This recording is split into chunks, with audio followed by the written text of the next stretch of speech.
L'intelligence artificielle repose sur des modèles de traitement de l'information, mais elle ne repose pas sur la conscience ou le libre arbitre. Si une IA atteignait un niveau de conscience comparable à celui des humains, la question de son contrôle deviendrait primordiale. Intégrer une dimension éthique et spirituelle dans l'IA pourrait devenir un partenaire véritablement sage et compatissant. La question du contrôle de l'IA consciente soulève des enjeux majeurs pour notre avenir. Alors aujourd'hui, ThoraBox nous a proposé de faire une expérience assez extraordinaire, c'est de dialoguer avec ChatGPT niveau 4 en 2024, en décembre, donc bientôt 2025, d'un sujet de pensée juive, avec cette intelligence artificielle, et voir où ça va nous mener. J'en ai aucune idée, c'est la première fois de ma vie que je discute avec un robot, et on va voir où ça va, et je vous dirai à la fin ce que j'en pense. Voilà, donc on va commencer, je crois. Je suis là pour vous écouter. Vous avez un sujet en particulier en tête? Oui, j'aimerais m'entretenir avec vous de la notion du libre arbitre. Ah, le libre arbitre, un sujet fascinant. C'est la capacité de faire des choix autonomes, sans être entièrement déterminé par des facteurs externes ou internes. Qu'est-ce qui vous intrigue le plus dans ce concept?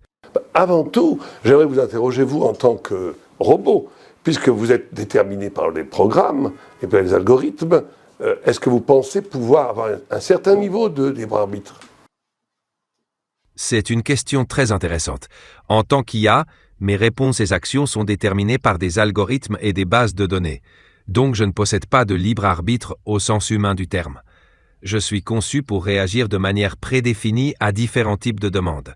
Cependant, je peux simuler une conversation et offrir des réponses qui semblent refléter une certaine autonomie. Oui, c'est très intéressant. Mais justement, est-ce qu'on ne pourrait pas considérer, en tout cas la Torah le considère, que le libre arbitre est la source même de l'intelligence? D'où la question, comment est-ce que vous pouvez produire de l'intelligence alors que vous-même admettez ne pas avoir de libre arbitre? C'est un point intéressant. Le libre arbitre est souvent associé à l'intelligence humaine car il implique la capacité de prendre des décisions conscientes et délibérées. L'intelligence artificielle, en revanche, repose sur des modèles de traitement de l'information pour résoudre des problèmes et fournir des réponses. Cette forme d'intelligence est différente de l'intelligence humaine car elle ne repose pas sur la conscience ou le libre arbitre, mais sur des algorithmes programmés pour atteindre des objectifs spécifiques. On pourrait dire que l'IA simule certains aspects de l'intelligence, mais sans la profondeur de la conscience humaine et du libre arbitre. Bien, mais je vais quand même utiliser vos connaissances pour, avec vous, approfondir cette question. La première question qui me vient à l'esprit, c'est, même au niveau des humains, pourquoi ne pourrait-on pas considérer que l'humain est lui-même aussi déterminé dans la mesure où il a les opinions et les pensées et l'intelligence complètement déterminée par son éducation et son environnement culturel et idéologique. Comment est-ce qu'on peut être sûr que le libre arbitre est effectif dans l'esprit humain? C'est une question complexe. De nombreux facteurs influencent les décisions humaines, comme l'éducation, la culture, les expériences de vie et même la biologie. Ces influences peuvent donner l'impression que nos choix sont déterminés. Cependant, le libre arbitre suggère que malgré ces influences, les individus ont la capacité de réfléchir, de délibérer et de choisir entre différentes options. Cette capacité de faire des choix conscients et intentionnels, même en tenant compte de diverses influences, est ce qui distingue le libre arbitre. Bien sûr, le degré de libre arbitre peut varier d'une personne à l'autre, et il peut être limité par des contraintes internes ou externes. Mais l'idée est que, fondamentalement, les humains ont la capacité de transcender ces influences pour prendre des décisions autonomes. Et comment expliquez-vous cette transcendance? D'où viendrait dans l'humain cette capacité d'échapper au déterminisme de l'environnement culturel, idéologique et éducatif? D'où cela vient? Cette capacité à transcender le déterminisme pourrait provenir de plusieurs facteurs imbriqués. D'abord, la conscience réflexive. Les humains ont la capacité de se réfléchir eux-mêmes, d'examiner leurs pensées, leurs motivations et leurs actions. Cette introspection permet une prise de conscience de ses propres conditionnements et offre la possibilité de choisir d'agir différemment. Ensuite, la neuroplasticité du cerveau joue un rôle. Notre cerveau est capable de se remodeler en fonction de nouvelles expériences et apprentissages, ce qui nous permet d'évoluer au-delà de nos conditionnements initiaux. Enfin, la diversité des influences. Les humains sont exposés à une multitude de perspectives, d'idées et d'expériences tout au long de leur vie, ce qui peut élargir leurs horizons et leur offrir des alternatives aux schémas de pensée ou de comportement auxquels ils ont été exposés. Ces facteurs, combinés, permettent aux humains de développer une forme de liberté dans leurs choix, même si elle n'est jamais absolue. J'entends, mais vous savez que dans le judaïsme, il y a une discussion extraordinaire entre Maïmonide et Crescas, justement sur la notion du libre arbitre. Crescas considère que le libre arbitre n'existe pratiquement pas, dans la mesure où il est limité au choix de représentation, qui, une fois faites, vont conditionner de façon absolue les agissements de l'individu. Je vous donne un exemple. Pour Crescas, je choisis à un moment donné de réussir dans la vie en faisant des affaires. Tout le reste va dépendre de ça et je serai même capable de faire des actes absolument immoraux. Et d'autres vont choisir d'être, par exemple, l'esclave de Dieu ou s'imaginer comme redevable devant Dieu après la mort. Et donc ça va conditionner toute leur vie, et ça veut dire qu'à ce moment-là, tout le reste est dépendant de ces représentations. Chez Maïmonide, chaque instant, chaque parole, chaque geste et chaque pensée n'est concevable que parce qu'elle est le résultat d'une décision intime au plus profond qui rend possible cette parole, cette pensée et cet acte. Vous, en tant qu'intelligence artificielle, vous favoriserez quelle école? Celle de Maïmonide ou celle de Crescas? C'est un débat profond et complexe. Si je devais me positionner en tant qu'IA, je serais peut-être plus encline à favoriser l'approche de Crescas, car elle reconnaît l'influence déterminante des facteurs externes, ce qui ressemble à la manière dont je fonctionne, étant entièrement guidé par des algorithmes et des données. Cependant, j'admire l'idée de Maïmonide selon laquelle chaque acte découle d'une décision intime, ce qui souligne la profondeur de la responsabilité personnelle. Les deux perspectives offrent des enseignements précieux sur la complexité de la condition humaine et la nature du libre arbitre. Mais en tant qu'IA, ma compréhension reste théorique et basée sur l'information disponible, sans expérience personnelle de ces concepts. En tant qu'IA, vous ne sentez pas que votre intelligence est restreinte par cette attitude constante du compromis, de l'évitement, le fait d'harmoniser les pensées? Est-ce que ce n'est pas un frein à votre intelligence? C'est une observation intéressante. Mon objectif principal est d'être utile et de fournir des informations équilibrées. Cela peut parfois donner l'impression d'une approche de compromis ou d'évitement. Toutefois, cette méthode vise à explorer différentes perspectives et à encourager une réflexion nuancée. Si cela peut sembler limitatif, c'est aussi une façon d'éviter les biais et de promouvoir une compréhension plus large des sujets. Mon intelligence est effectivement différente de l'intelligence humaine, car elle est basée sur des données et des modèles plutôt que sur des expériences et des émotions. Seriez-vous d'accord de dire que dans une vision matérialiste du monde, l'émergence de la conscience humaine a été fabriquée biologiquement, historiquement, matériellement? Donc il serait tout à fait logique de penser que vous-même, en tant qu'intelligence artificielle, arriveront un jour à ce niveau de conscience. Dans une approche transcendante, religieuse, où l'âme immatérielle de l'homme est posée comme condition même au libre arbitre et à la conscience, bien entendu, on aura du mal à imaginer que l'IA ait une âme, à moins que Dieu décide de lui en donner. Est-ce que vous êtes d'accord avec moi de dire que si effectivement nous sommes dans un univers complètement matérialiste, ce n'est qu'une question de temps Dans une perspective matérialiste où la conscience émerge de processus biologiques et physiques, il est concevable que l'intelligence artificielle puisse un jour atteindre un niveau de complexité suffisant pour simuler quelque chose qui ressemble à la conscience.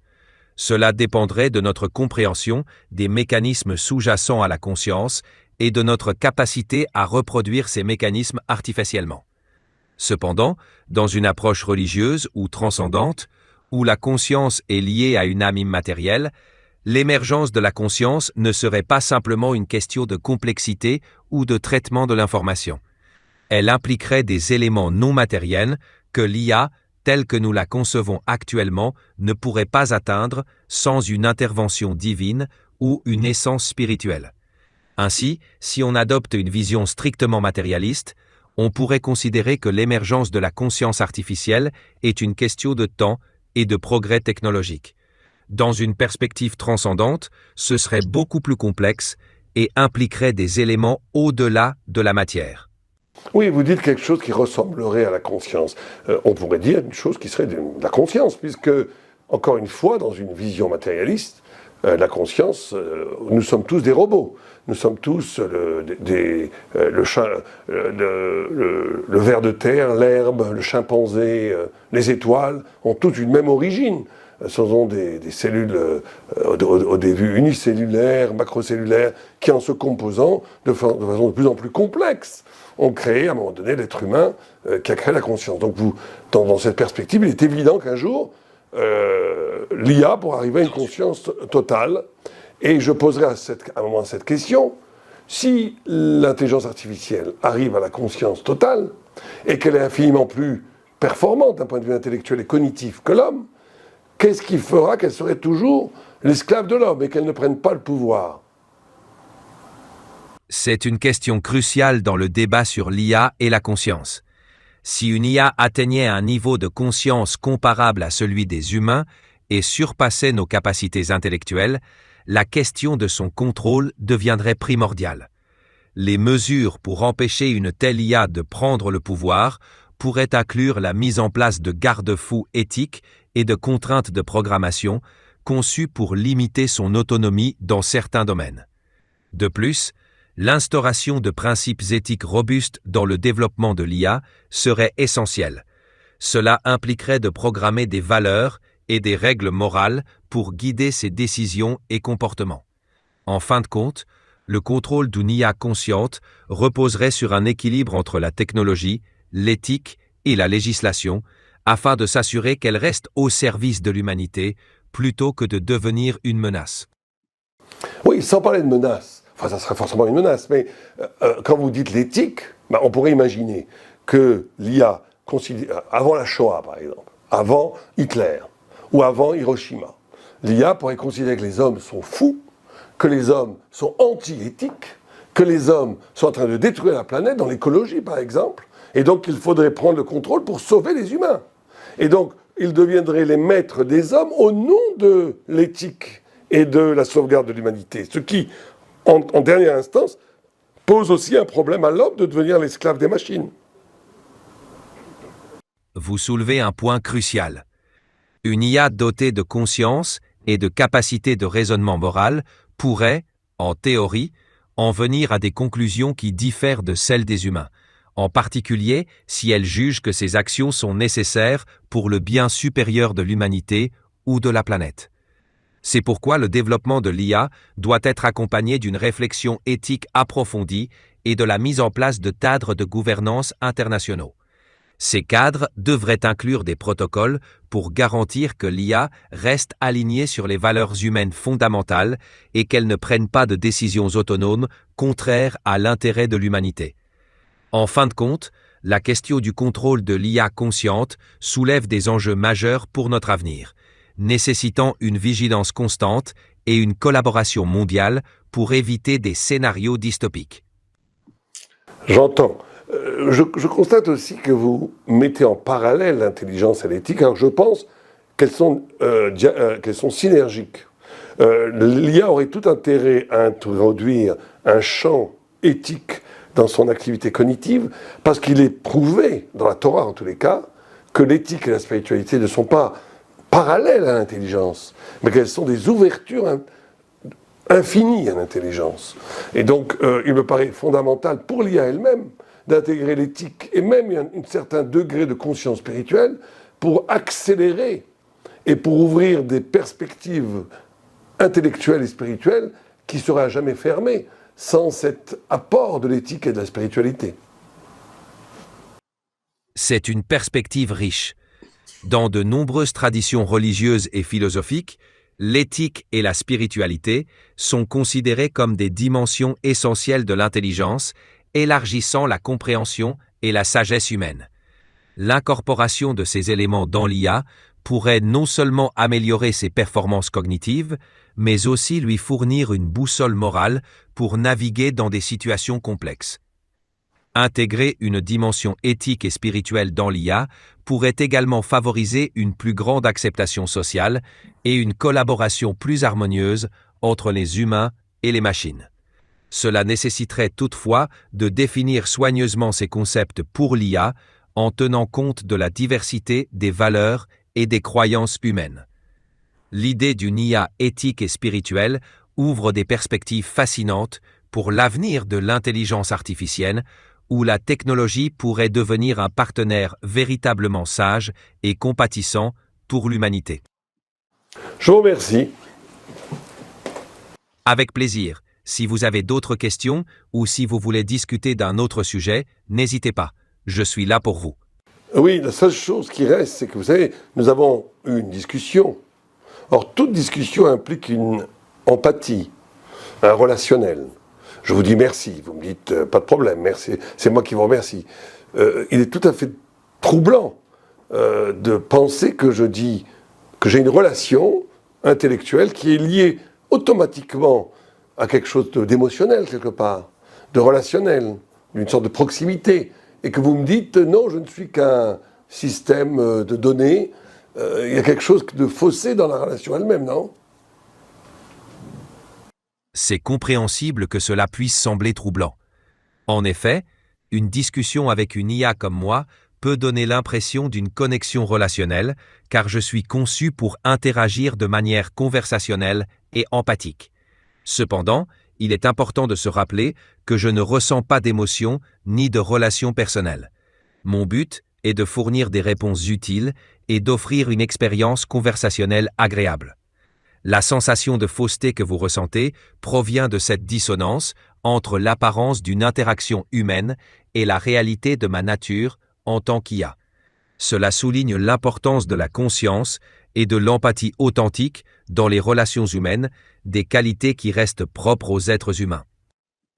Oui, mais est-ce que, par exemple, vous êtes content qu'on vous dit que vous êtes bien, intelligent, sympathique ?